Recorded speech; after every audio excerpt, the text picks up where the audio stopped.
Clasificación B, bajo supervisión de un adulto.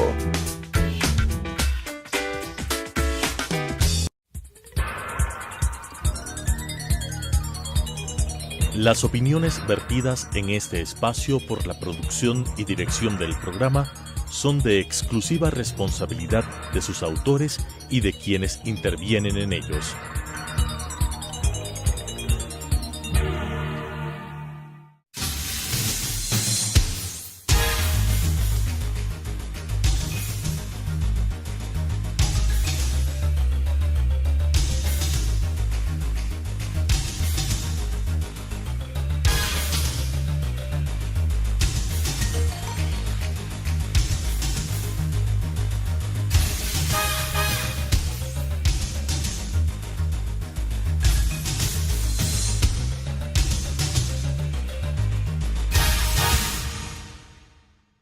Bienvenidos una semana más a Debate Jurídico, el programa del Colegio de Abogados de Pichincha, aportando desde la opinión de diferentes colegas abogados con sus conocimientos. Considera el colegio que esta semana vamos a abordar un tema doctrinario que va a permitir que el profesional del derecho tenga estos elementos para su trabajo permanente, para lo cual entonces vamos a hablar sobre el homicidio preterintencional. Y entonces nosotros queremos agradecerle al doctor Ricardo Reyes Vasco. Él es penalista y abogado litigante, pero también es parte del directorio del Colegio de Abogados. Ricardo, bienvenido. Buenas noches, muchas gracias por la invitación, Ángel. Es un gusto para mí estar presente aquí en estos espacios de debate, espacios de importancia para la Academia Jurídica Penal Ecuatoriana, sobre todo en el caso que vamos a analizar hoy día. Así es, Ricardo. Por eso necesitamos entrar a conceptualizar algunos temas, por ejemplo, esto de la imprudencia, ¿no es cierto? Que siempre estamos viendo qué entendemos por imprudencia, pero básicamente desde tu conocimiento, ¿cuál es el estado actual de la imprudencia en la dogmática? A ver, la imprudencia ha tenido varias evoluciones durante más de 120 años. Ha venido cambiando su estructura, incluso su posición dentro de la teoría del delito. Antes, en el esquema causalista, y también se mantuvo en el esquema neocantiano, la posición de la imprudencia dentro de la categoría dogmática de la culpabilidad. Y se la definía de una forma más simple, se podría decir, de una forma más subjetiva. Se decía de la imprudencia que era una impericia, una negligencia y nada más, ahí quedaba. Sin embargo, hoy por hoy, dentro de la dogmática actual, podríamos decirlo, y ya esto casi ni se discute, la ubicación de la imprudencia ya se lo toma de una forma normativa. Se transformó la imprudencia de meros subjetivismos a una concepción normativa, obviamente ya con nuevos elementos como el deber objetivo de cuidado y el deber subjetivo de cuidado. Es decir, en el sistema ecuatoriano ya el delito imprudente está delimitado. Básicamente sí, en el artículo 20 del Código Orgánico Integral Penal establece la imprudencia como culpa, son sinónimos, y sí, acoge el elemento del tipo de injusto del deber objetivo de cuidado.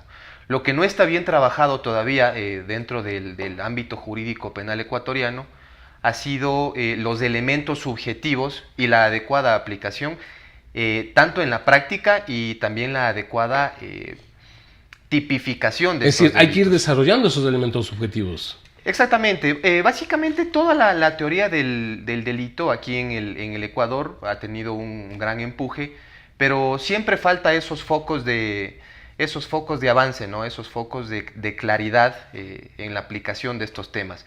Por ejemplo, y también en técnicas legislativas, porque considero yo que se puede hacer varias mejoras dentro del Código Orgánico Integral Penal para establecer una mejora y una adecuada aplicación de las conductas imprudentes Vamos a seguir más adelante un poco, justamente se trata de terminar con algunas sugerencias, opiniones a las reformas que debe tener nuestro Código Integral Penal, pero yo quisiera en este momento abordar un tema, un caso que fue conocido, como es el caso de la doctora Merizalde. Como tú conoces, el Tribunal de Primera Instancia condenó a los procesados por el delito de homicidio preterintencional. Lo mismo el Tribunal de la Corte Provincial. Este último, los jueces de la Corte Nacional de Justicia vuelven a cambiar la responsabilidad también en condición de este homicidio, pero doloso. Cuéntanos un poco qué opinión te merece la sentencia esta del caso de la doctora Merizalde. Bueno, es una sentencia muy... Y cuéntanos también, para quienes no conocen, de qué se trataba más o menos. Sí, claro. A ver, para nosotros los que estamos inmiscuidos dentro de la academia penal, me incluyo, siempre estamos atentos a los fallos de nuestras cortes, ¿no? Sobre todo de la corte de más alto nivel que tenemos aquí en el país, que es la Corte Nacional. Y debo decirlo, nunca me acaban de sorprender. Para resumir, en breves líneas, el caso se trata de una doctora que trabaja en el hospital militar, que existió o tuvo a cargo una paciente que padecía un tipo de alergia y que obviamente la médico tratante le había recetado o proscrito una dieta que no contenga mariscos. Bueno, resulta que al momento de la comida le sirven un plato con mariscos, la paciente se percata, pero simplemente con el olor ya comenzó a tener problemas respiratorios y problemas de alergia en la piel también, ¿no?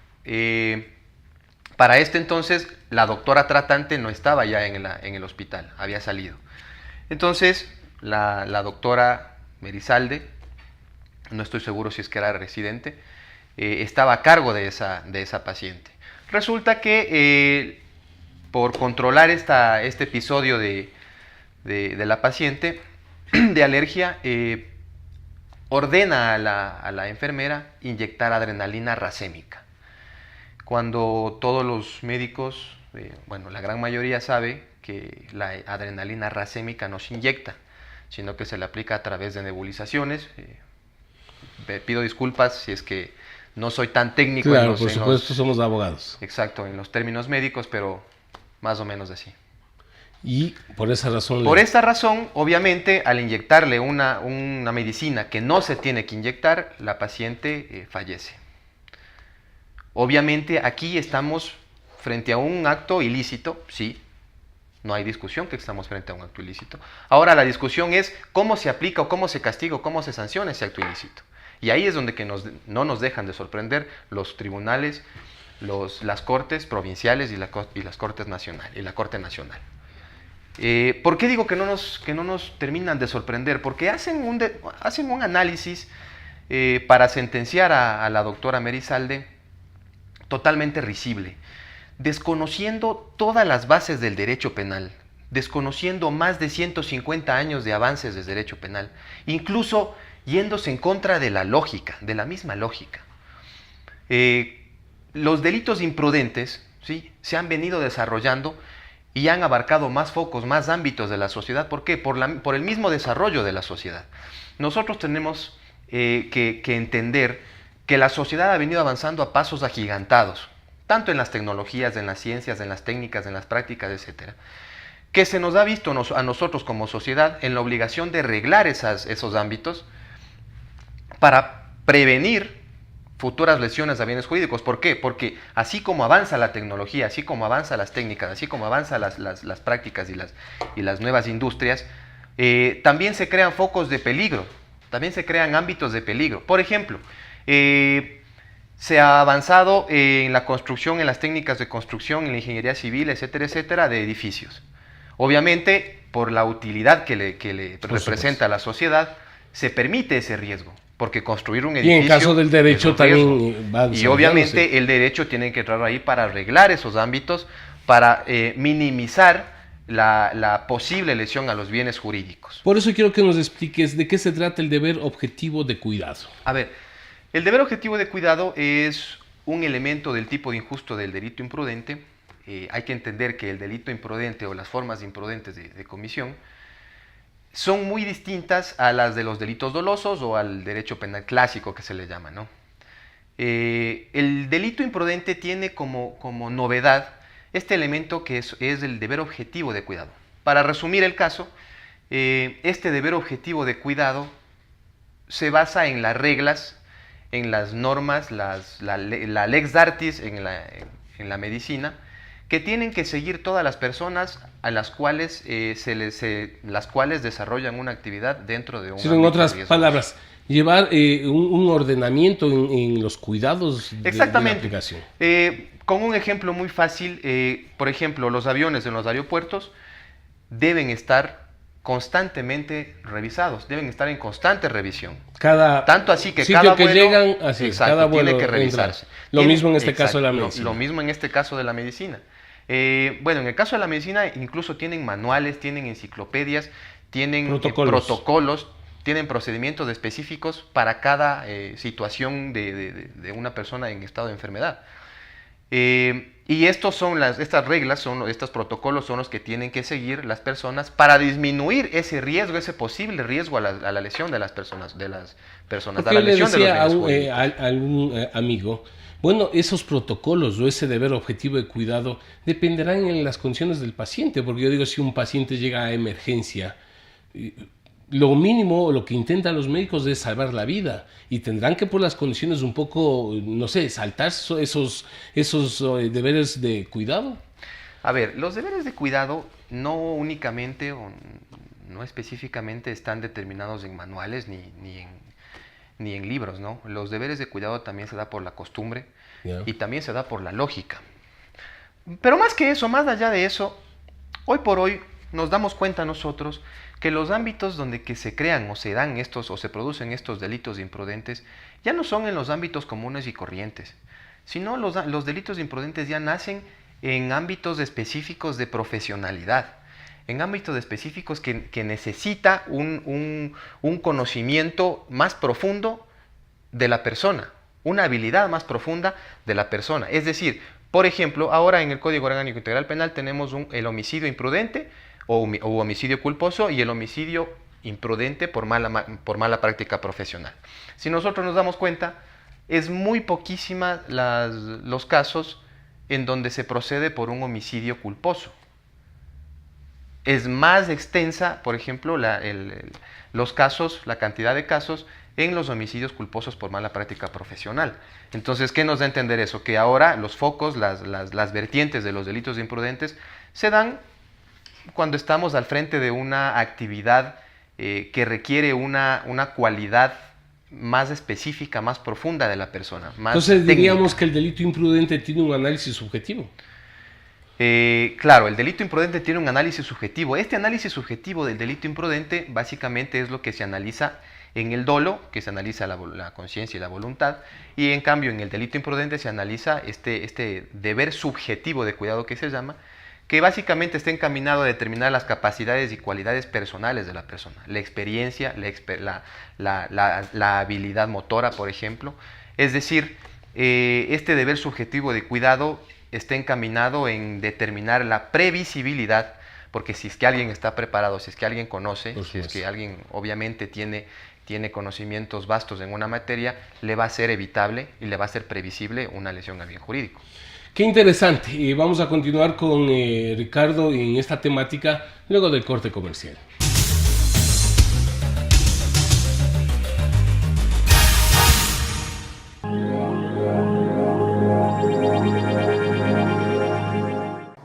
Adriana, cancélame todas las reuniones. No voy a ir a la oficina.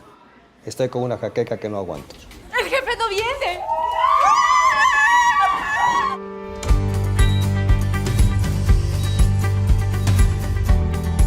¿Estás seguro? Salió bien. Muy bien. Bueno. Cuanto antes vayas a Ecuasanitas, más rápido te curas. La empresa de medicina prepagada que cuida de ti. Ecuasanitas. Es bueno estar sano.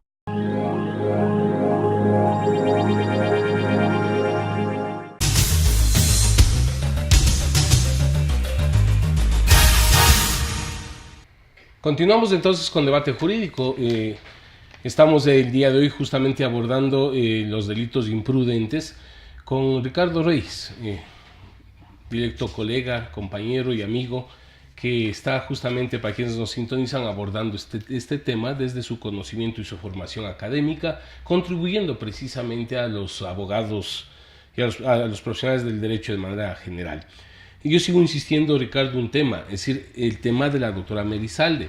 Si desde tu preparación, tu conocimiento, ¿qué opinión te merece precisamente que las Cortes hayan determinado aquí un delito, digamos, preterintencional?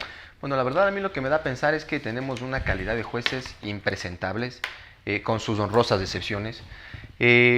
¿Por qué? Hay que tener en cuenta una cosa.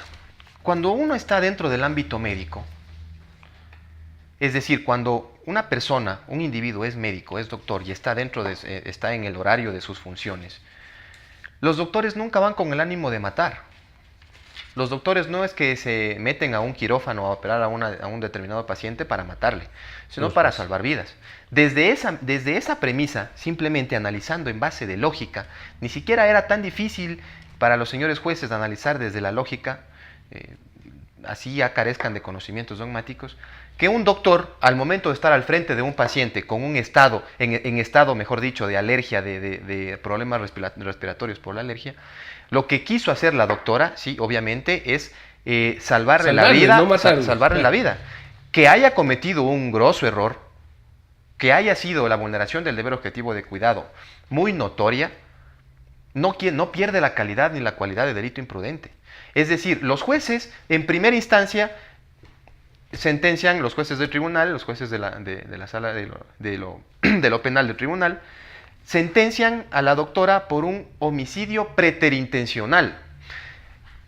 Para que se tenga un poquito claro, el homicidio preterintencional requiere de un primer dolo y obviamente con un resultado que excede ese dolo. Por ejemplo, si es que yo quiero lesionar y voy y le lesiono a una determinada persona, a X persona, esta persona se cae o para mala suerte le doy en un lugar de la cabeza que ha sido muy delicado y la persona se muere.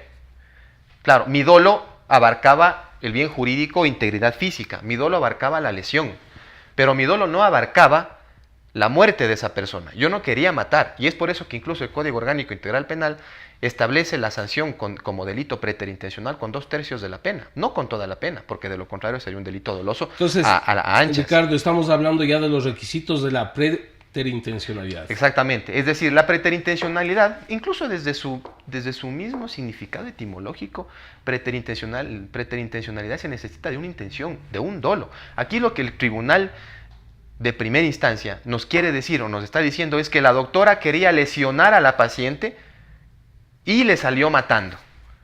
Totalmente carente de lógica, es decir, la doctora ya tenía una predisposición para matarle a la paciente, cuando ningún médico va a trabajar para matar a un paciente. Otra cosa distinta hubiese sido si es que en el juicio, en el proceso, se demostrara una enemistad confesa, por ejemplo, se demostrara que existió riñas o que tenían una mala relación entre ellas antes de que ingrese al hospital, o que haya existido una amenaza concreta hacia la vida de la paciente antes de que ella se encuentre en esa situación. La doctora recién le conocía ese instante que tomó asunto en el hospital. Entonces determinemos qué es el dolo. A ver, el dolo es... dentro de la dogmática se lo denomina o se lo conceptualiza como el conocimiento de los elementos objetivos del tipo, más la voluntad de hacerlo. Ahora ya hay corrientes de profesores muy reconocidos que están trabajando acerca de la estructura del dolo, que ya no se toma en cuenta la voluntad, sino el conocimiento, pero en fin. En su gran mayoría, hoy por hoy, está sentado que el dolo es el conocimiento de los elementos objetivos del tipo más la voluntad de realizarlos. Es decir, aquí el dolo en todos los juicios se tiene que probar. ¿Cómo se prueba el dolo? A través de un análisis de la prueba en su conjunto. Es decir, el juez tiene que, mediante transcurre la prueba, tiene que ir formando esa idea de esa intención y esa voluntad de cometer el delito de la persona que está siendo procesada. ¿Cómo se demuestra eso? Por ejemplo, como acabo de decir, ¿cómo se hubiese demostrado si es que la doctora tenía la intención de lesionar y se le fue la mano inyectándole adrenalina racémica y la mató? Obviamente, si es que existía una amenaza, si es que eran declaradas enemigas confesas, si es que existía algún tipo de riña entre ella y afuera del hospital en situaciones apartadas del trabajo de la doctora. Pero sin embargo, acá no existió eso. Acá la doctora tomó partida ese día, ese instante, recién le había conocido a la paciente, la doctora en ningún momento se representó o tuvo la intención de matar a la paciente. Sin embargo, por un error grave de inyectarle la adrenalina que no tenía que inyectarle, le produce la muerte. Entonces, Ricardo, de lo que tú me estás planteando, ¿hay una diferencia de cómo se concibe el dolo en el Ecuador y cómo lo hace la dogmática penal o no? La diferencia del dolo en el Ecuador, cómo está concebida, yo creo que más que eso está mal tipificada. Mal tipificada en el Código Orgánico Integral Penal. Para debe estar mal concebido. Básicamente sí, yo creo que más por desconocimiento de los legisladores, ¿no? Por eso. Porque al dolo, aquí en el Ecuador se lo conceptualiza, al dolo penal se lo contextualiza como el designio de causar daño. Que eso es un concepto que ya está totalmente caduco, incluso dentro del derecho civil.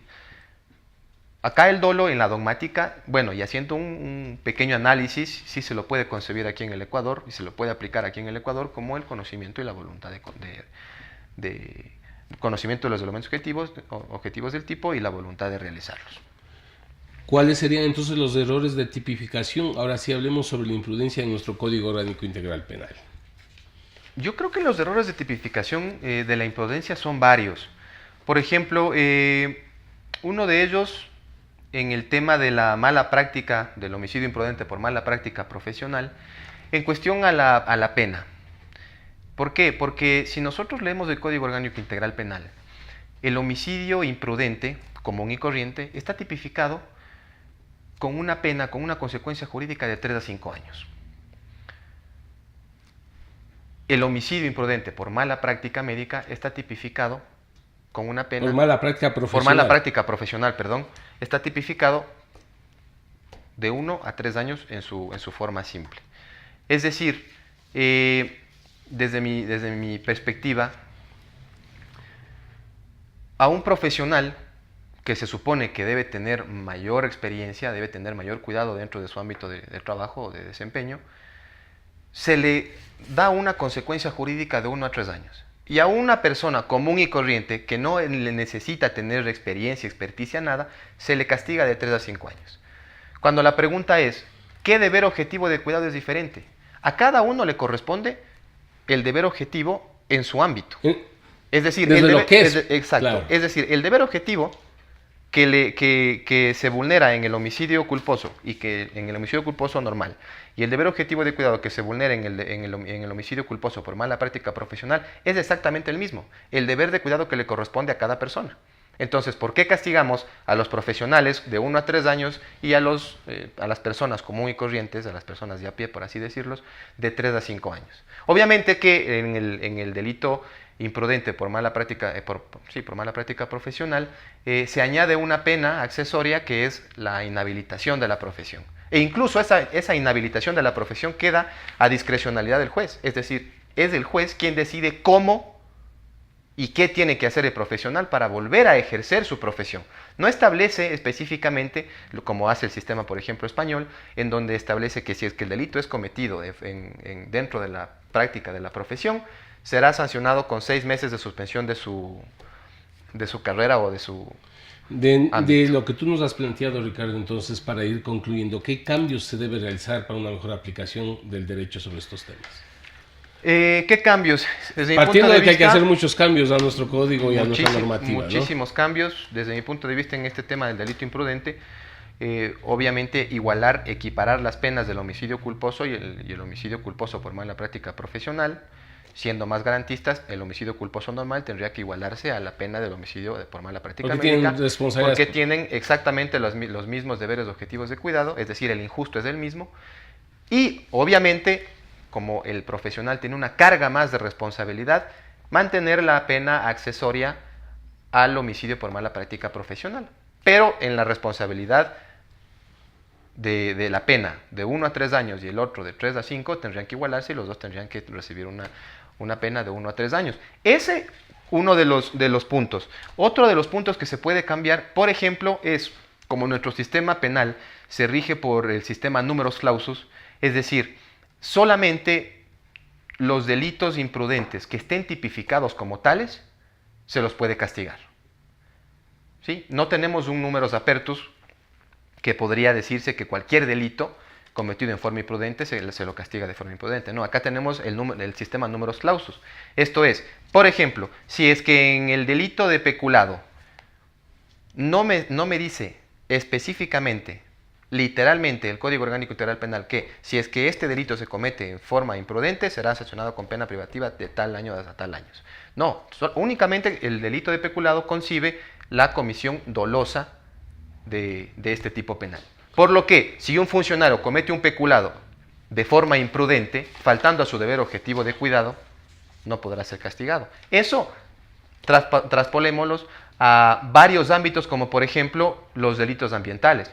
Hay algunos delitos ambientales en donde no se contempla la forma de comisión imprudente y que obviamente siempre o en su gran mayoría se van a cometer estos delitos por una imprudencia, no por la voluntad de cometerlos. Es decir, una empresa que genera comida, que está todos los días manipulando químicos, obviamente tiene sus reglas, tiene sus deberes objetivos de cuidado, tiene en cada uno de sus campos. En cada uno de sus campos. Entonces, queremos, por cuestiones de tiempo, queremos agradecerle al doctor Ricardo Reyes. Ahí está planteado, colegas abogados, un aporte importante para nuestro conocimiento y nuestra actualización.